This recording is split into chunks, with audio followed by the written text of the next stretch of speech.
Welcome to GDs, and this is Outer Banks, Season 2. Season starts with the Pogues mourning the loss of their friends, John B. and Sarah, while the community mourns Sheriff Peterkins. Kiara and Pope let out their frustration by writing on Ward's wall, while JJ loses his cool at the job, seeing people blame John B. for Sheriff's death. Ward wants the new sheriff, Sheriff Shoop, to handle the Pogues, as they push back on his narrative that John B. is the one who killed the sheriff. On the other hand, the cargo ship's captain, Terrence, who rescued Sarah and John B., learns that John B. has a reward on his head. Thus, he tries to turn him over to the cops, but Sarah and John B. are able to escape. Sarah takes John B. to a hotel in order to hide out. They also inform their friends that they are safe. John B., knowing that the gold is in Ward's house on the island, decides to go there, despite Sarah not wanting him to do so. Sarah, waking up, goes to look for John B., but she is kidnapped by Terrence's men. He later sends his crew member, Cleo, to get John B. Sarah is angry at John B. for going to the house, despite her telling him not to do so, while Terrence wants to give him to the authorities to claim his reward. John B., in order to get away, gives Terrence the gold nugget and lets him know that there is even more gold which they can get if he works with him. Seeing the gold, Terrence believed him, and they go to Ward's house. But as they break in, Ward got a security alert on his phone, and the guards show up at the property. Terrence, in order to get away, locks Sarah and John B. and leaves them behind. The guards catch John B., but before they could show his face to Ward, Sarah distracts them, and they are able to get away. Sarah goes back to Terrence and convinces him that they should go after the gold again, as she will be able to get him the information on when it's being moved, and it will be easier for them to grab it during transit. Sarah, in order to know when the gold would be moved, calls her sister, Wheezy. She is happy, knowing her sister is alive, and also helps her in getting her the information. Meanwhile, the Pogues plan to clear John B.'s name. And in order to do so, they threaten Gavin, Ward's pilot, by letting him know that they know what happened, and they will get to him. Gavin, being spooked, calls Ward, and tells him that he still has the gun which Rafe used to kill the sheriff, and he wants Ward to give him more money, as he needs to get away. Ward meets with him, and the Pogues record the meeting. But Ward, not having enough money, and feeling threatened, ends up killing him. But in the process, he loses the gun, and it falls into the sewer. Kiara, being frustrated, shouts at Ward, and as they try to get away, the recording gets destroyed. They call the cops, and inform them about the murder, but as the cops get there, the body of Gavin was gone. And with no proof of a murder even happening, Shoop doesn't believe their story. The Pogues, knowing that the gun Ward used fell off in the sewers, go to look for it. At the same time, Rafe, knowing about the gun, is also looking for the same. Rafe, hearing Kiara in the sewers, opens up the water in order to drown her. Kiara is able to make it out in time. In addition, she also got the gun, which Ward and Rafe used. They take the gun to Sheriff Shoop, but he dismisses them, and keeps the gun inside his desk. Terrence, having the information from Sarah about the movement of gold, comes up with a plan to hijack the shipment. Cleo, feeling guilty about leaving them behind, apologizes to Sarah, and warns her about trusting Terrence. But having no choice, they had to go ahead with the plan. Ward, on reaching the Bahamas, shows his son the gold, thereby taking him in confidence. As they move the gold, Sarah, John B., Terrence and Cleo are able to separate Ward and Rafe from their security, and they ambush them. They force them out of the car, and they drive off with the gold. As Sarah and John B. flee, Rafe fires at them. But they are able to get away, but in the process, Sarah got shot. Sarah and John B. make their way to a doctor, while Terrence and Cleo leave with the gold, and they let them know that they will wait for them on the ship. Rafe lets his father know that he shot Sarah while meaning to shoot John B., but he doesn't care that it was her. While Ward identifies John B. as the person who robbed him. Sarah, being treated by the doctor, survives, and as they make their way to the boat, they find that it was surrounded by cops. As John B. leaves from there, he accidentally hits Cleo with the car. Cleo informs them that the cops took the gold, and they might have killed Terrence, and she barely made it out. John B., knowing that it's no longer safe for them on the island, decides to leave with Sarah on a boat. On the other hand, Pope gets a letter from one of his scholarship's benefactors, C. Limbri, claiming that she can clear John B.'s name, but she wants to meet with him alone in Charleston. Pope, seeing the symbol on the letter, was able to figure out that C. Limbri might be related to the wreck's captain, Limbri. He goes to meet with her, along with Kiara and JJ. But reaching the house, only he is allowed to meet with her. Being there, Carla Limbri tells him that she used to be partners with Ward Cameron, and she knows that they found the gold, and Cameron took it from them. She also plays for him a recording of Gavin, proving that it was indeed Rafe who killed the sheriff, but in exchange for the tape, she wants Pope to give her the key. Pope is clueless about the key, so she shows him its picture, and takes him to the grave of Denmark Tanny. She tells him that her ancestors allowed Denmark Tanny to buy freedom of his sons. But when he tried to buy freedom of his wife and daughter, they refused. And when his wife and daughter tried to run away, her family set the hounds free on her. Although his daughter survived, but her wife drowned. Later, they hanged Denmark Tanny for trying to get his wife's remains. Carla, knowing that he found the treasure with John B., was confident that he had the key, and was lying to her. Thus she tries to hold him hostage, so that she could get the key from her father. But JJ helps him out, and they are able to get away. John B. and Sarah, being on the boat, decide to get married. Being low on fuel, they stop at Charleston.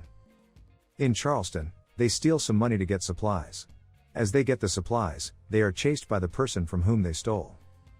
As they try to get away, Sarah and John B. run into JJ, Pope and Kiara, and all of them are able to get away together. They make their way back to the Outer Banks on the boat, and John B. is determined to clear his name. Ward also returns, and he informs Rose that Sarah is alive, but Rafe shot her. Rose, feeling that a time might come when he has to choose between Rafe and Sarah, tells him that if he won't make a choice, she will. The Pogues, being back, want to celebrate, and as they go to get beer, Kelsey sees them, and he lets Rafe know the same. Rafe, knowing this, goes to Barry, and gets a gun from him. They start looking for them, but JJ, Sarah, and John B. are able to hide. While Pope and Kiara, exploring their feelings for each other, make out. In the morning, Sarah, knowing that Rafe came after them, tries to convince his father to give him up. She also tells him that she will testify against him. But Ward refuses to do so, and turns her away. Ward, knowing that Sarah and John B. are back, informs the cops, and they are able to capture John B., and an officer brutally beats him for killing the sheriff. Ward, knowing that his daughter might testify in the court against Rafe, bribes a deputy to have John B. killed and make it look like a suicide. As a prisoner goes after John B., he is able to fight him off and calls for help, thereby saving himself. Shoop finds John B., and he lets him know that he was jumped and he is not responsible for sheriff's death. We also learn that Shoop gave the gun he got for investigation, and his SBI colleague reveals to him that the gun was used to kill the sheriff, and it is registered to the Camerons. In addition, they were also able to find Rafe fingerprints on the shell casing. Having this evidence, they now know that it was indeed Rafe who killed the sheriff. But before they could track down Rafe, he was able to get to Sarah, and knowing that she will testify against him, he tries to drown her. Sarah is saved by Topper, who pulls off Rafe, beats him up, and threatens to kill him if he ever hurts Sarah again. In the morning, John B. is released, as the cops go after Rafe, but Ward, in order to save him, sends him away, and he leaves with Barry. Pope, talking with his dad, learns that he might have seen the key, whose drawing he was holding, as it was with her grandmother, and she is the one who drew it. Knowing this, Pope is able to find the key at his grandmother's old apartment. While Kiara's mother, frustrated with her daughter, kicks her out of the house.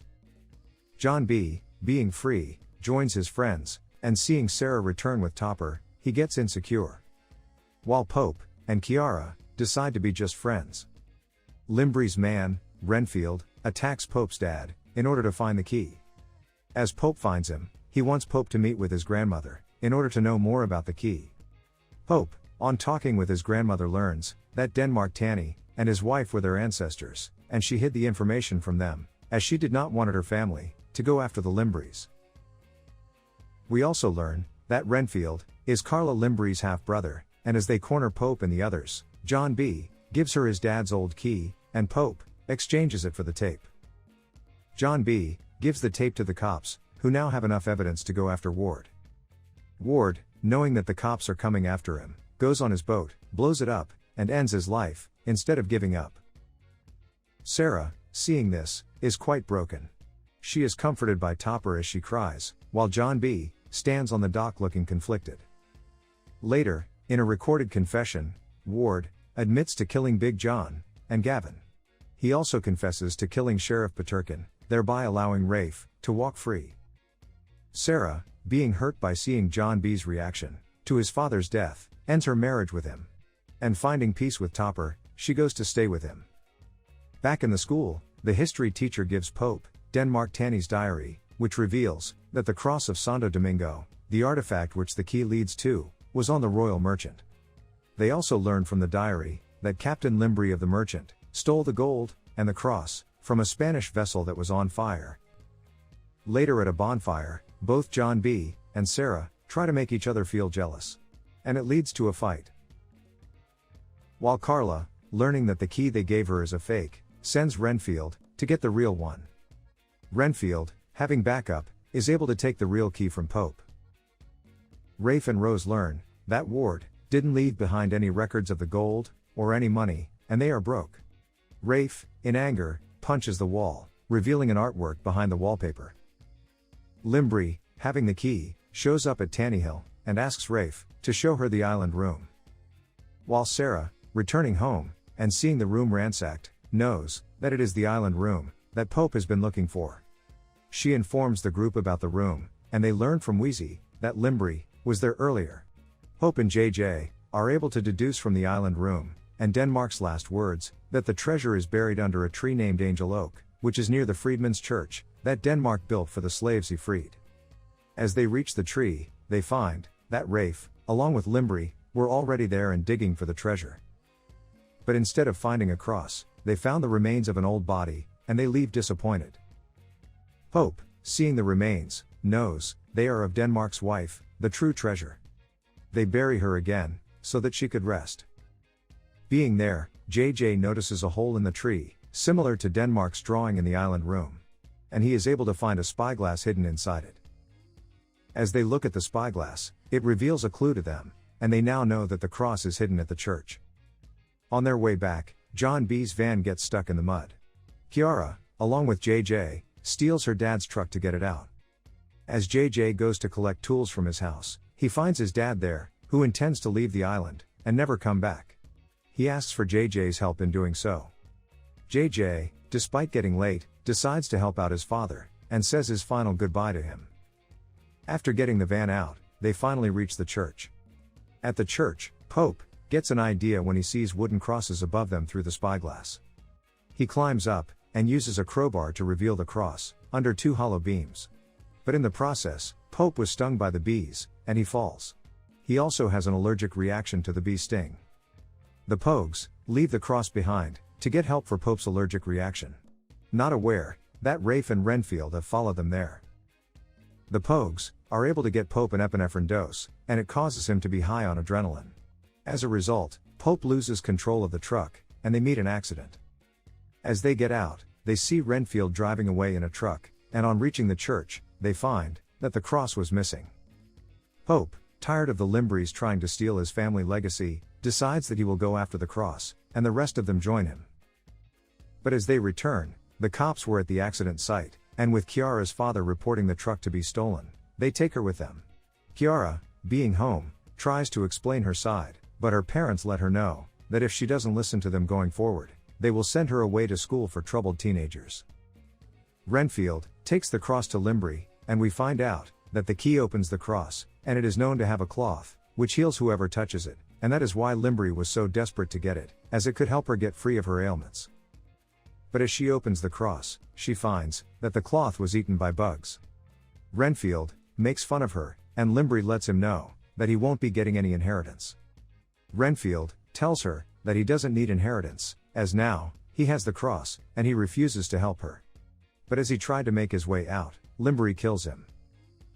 She asks Rafe to help her, assuring him that he will get his cut, but Rafe takes her gun and drives away with the cross. We also see Rose paying a ship captain for seats on the ship, and she doesn't want their names to be on the manifest. Rafe reaches back home with the truck and lets Rose know that they need not worry about the money, as he got them a golden cross. Pope, JJ, John B, and Sarah also make their way to her house, and seeing the truck there, Sarah decides to sneak inside in order to get the keys. But before she goes, John B and Sarah mend their fences. Sarah, being in the house, is caught by Rafe, and he locks her up. While Rose, in order to subdue her, drugs her.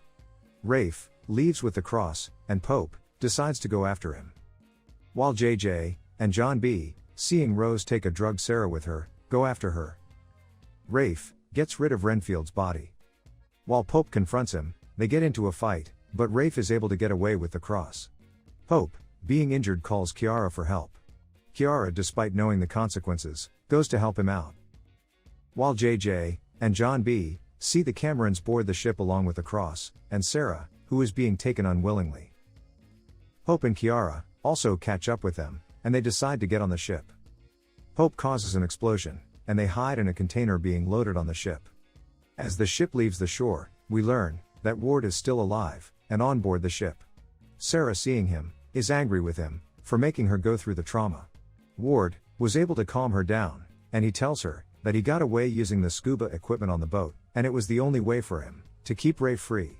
In addition, they will now be going to an island and starting a fresh life. Sarah wants him to allow her to tell her friends that she is alive. Ward agrees to let her do so, but tells her that John B willingly gave her up in exchange for the cross. John B and Pope make their way out of the container to look for Sarah and the cross, respectively. Pope encounters Cleo, who is working on the ship. Cleo, knowing Pope to be a stowaway, fights with him, but learning that he is friends with John B, she decides to trust him. While John B was able to see Ward on the ship, as they return to the container, they come up with a plan to take the bridge and use the captain to lure the rest of the men and lock them up, as getting away with the cross on the ship will be far easier than taking it on land. Sarah also sneaks out of her room, and seeing the cross on the ship, she knows that her father lied to her. She tries to call the Coast Guards for help, but is stopped by the captain. Ward, getting to know this, wants to lock her up, but Sarah is able to get away. While Pope and Cleo are able to take the bridge, and they force the captain to call everyone in the hull. Kiara and JJ are able to lock the rest of them in the hull. With the crew being locked up, Pope goes to get the cross and starts to lift it, while Sarah lowered a boat in order to get away. But Ward finds her and lets her know that he cannot let her leave, and tries to strangle her, but John B saves her. As they fight, Ward gets hit on the head in the same way as John B's father. But thinking of Sarah, John B decides not to throw him overboard, and he gets off the ship with Sarah. Captain Ebrahimi was able to get free, and he lets everyone out of the hull. As his men go after Pope, Ebrahimi is confronted by JJ and Kiara. He throws JJ overboard, and Kiara jumps off to save him. Pope, being shot at, knows that he cannot get the cross, so he decides to throw it into the ocean before jumping off the ship, along with Cleo. But Rafe, along with the rest of the crew, is able to save the cross from drowning. Sarah and John B pick everyone on the lifeboat, and JJ also regains consciousness. As the season ends, we see Ward being treated by a doctor. The Pogues reaching a deserted island, and they name it the Poglandia, while the community on the island is searching for them. And finally, we see Limbri meeting with Big John, and we learn that he is still alive, and he agrees to help her if she helps John B. Thanks for watching. And if you liked it, please subscribe.